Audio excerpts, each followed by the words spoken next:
विधिमंडळामध्ये rummy खेळणारे माणिकराव कोकाटे यांच्या राजीनाम्यासंदर्भात मंगळवारपर्यंत फैसला होण्याची शक्यता आहे। सोमवारी मुख्यमंत्र्यांना भेटू आणि मंगळवारी निर्णय घेऊ असं स्पष्ट वक्तव्य उपमुख्यमंत्री अजित पवारांनी केलं। तर छावा संघटनेचे प्रदेशाध्यक्ष विजयकुमार घाटगे यांनी दुपारी अजित पवारांची भेट घेत माणिकराव कोकाटे यांच्या राजीनाम्याची मागणी केली आहे। दुसरीकडे धनंजय मुंडे यांची मंत्रिपदी वर्णी लागण्याचे संकेतही अजित पवारांनी दिले। कृषी खात्यातल्या कथित घोटाळ्यात धनंजय मुंडेंना क्लीन चिट मिळाली आहे। त्यावर पुण्यामध्ये अजित पवारांना पत्रकारांनी प्रश्न विचारला। आणखी एका प्रकरणात जर धनंजय मुंडेंना दिलासा मिळाला तर त्यांना पुन्हा संधी देऊ असं अजित पवार म्हणतात। त्यामुळे धनंजय मुंडेंच्या मंत्रिपदावरून पुन्हा एकदा चर्चा पाहायला मिळते।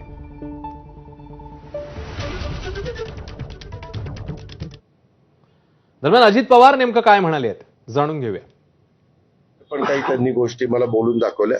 मी त्यांना म्हणलं की मी त्याच्या संदर्भातले जे काही असेल ते मंगळवारपर्यंत त्याबद्दलचं निर्णय घ्यायचा आहे। कारण मुख्यमंत्री आज देखील दिल्लीतच आहेत, कदाचित ते उद्या येतील, परंतु मी उद्या पुण्याच्याच दौऱ्यावर आहे, परवा मी अहिल्यानगरच्या दौऱ्यावर आहे। मी सोमवारी गेल्यानंतर याबद्दलच्या बाकीची चर्चा मला करायची, ती म्हणजे माणिकराव कोकाटेंशी पण करायची, इतरांशी पण काहींची करायची, ती करून त्याबद्दलचे निर्णय मी मंगळवारी।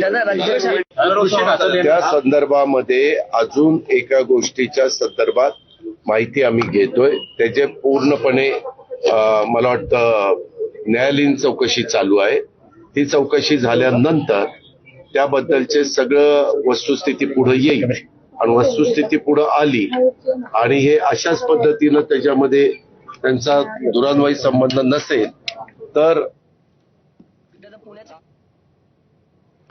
धनंजय मुंडेंना पुन्हा मंत्रिमंडळात घेऊ नका अशी मागणी मुख्यमंत्र्यांकडे करणार असल्याचं अंजली दमानिया म्हणतात। मुंडेंच्या मंत्रिपदावर मुख्यमंत्री आणि अजित पवार निर्णय घेतील असं छगन भुजबळ म्हणाले आहेत। भ्रष्टाचाराचा खूप मोठा अँगल आहे जो त्याच्या वकिलांनी कोणीही मांडलेला नाही। या गोष्टी त्या ऑर्डरमध्ये आलेल्या नाही, त्यामुळे ह्याला कुठच्याही अँगलनी क्लीन चिट नक्कीच म्हणता येत नाही। मला म्हणून मी म्हणते की त्या याचिकाकर्त्यांनी सुद्धा SLP फाईल करायला हवी। धनंजय मुंडे यांची कधीही मंत्रिमंडळात वापसी करून घेऊ नये असं फडणवीसांना मी विनंती करते।